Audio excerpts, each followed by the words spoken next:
क्या आप सोच सकते हैं कि जो देश पहले सबसे बड़े हथियार आयातकों में था, वही अब दुनिया के सबसे बड़े निर्यातकों में गिना जाएगा? क्या भारत की नई रक्षा नीति से वैश्विक स्तर पर बड़े बदलाव देखने को मिलेंगे? क्या हमारी आत्मनिर्भरता से बाकी देशों में हड़कंप मच जाएगा? आज के इस वीडियो में हम बात करेंगे भारत के रक्षा क्षेत्र की इस नई क्रांति की और जानेंगे कैसे आने वाले 10 सालों में भारत दुनिया के टॉप डिफेंस एक्सपोर्टर में शामिल होगा। नमस्कार, स्वागत है आपका हमारे चैनल पर, जहां हम आपको देश और दुनिया से जुड़ी महत्वपूर्ण जानकारियां और विश्लेषण देते हैं।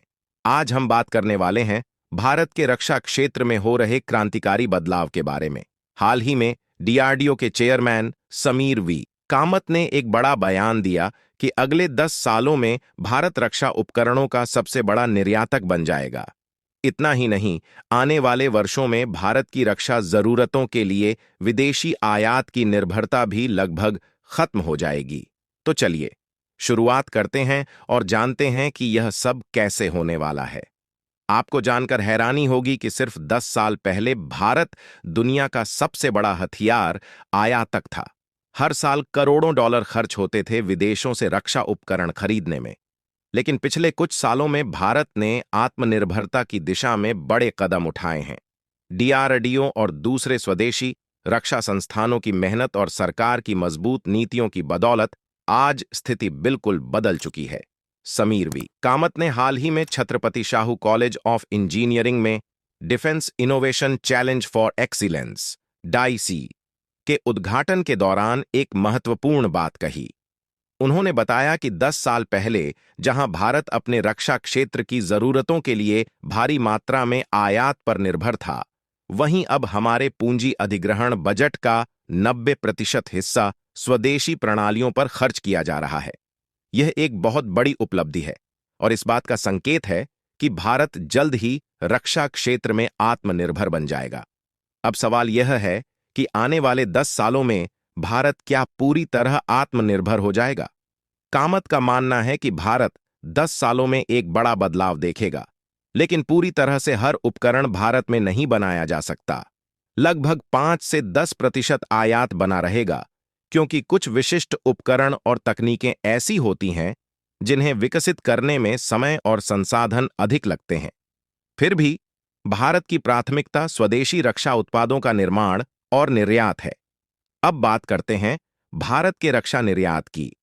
कामत ने कहा कि भारत ने 2028 तक 50,000 करोड़ रुपए के निर्यात का लक्ष्य रखा है और 2035 तक यह आंकड़ा 1 लाख करोड़ रुपए तक पहुंचने की उम्मीद है। अगर यह लक्ष्य हासिल होता है तो भारत न केवल अपनी रक्षा जरूरतों को खुद पूरा कर सकेगा, बल्कि अंतर्राष्ट्रीय बाजार में भी एक प्रमुख खिलाड़ी बन जाएगा।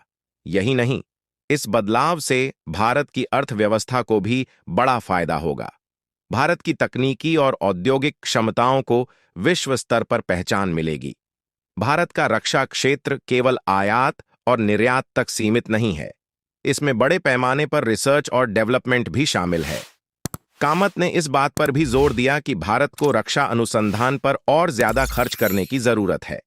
हालांकि यह भी सच है कि हम अब भी एक विकसित देश नहीं हैं और दूसरी कई प्राथमिकताएं हैं, जैसे शिक्षा, स्वास्थ्य और बुनियादी ढांचे में सुधार।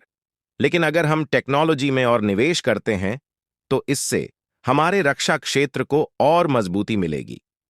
इतनी बड़ी योजनाओं के बावजूद यह सब इतना आसान नहीं है। भारत को कई चुनौतियों का सामना करना पड़ रहा है। वैश्विक स्तर पर प्रतिस्पर्धा बहुत बढ़ चुकी है।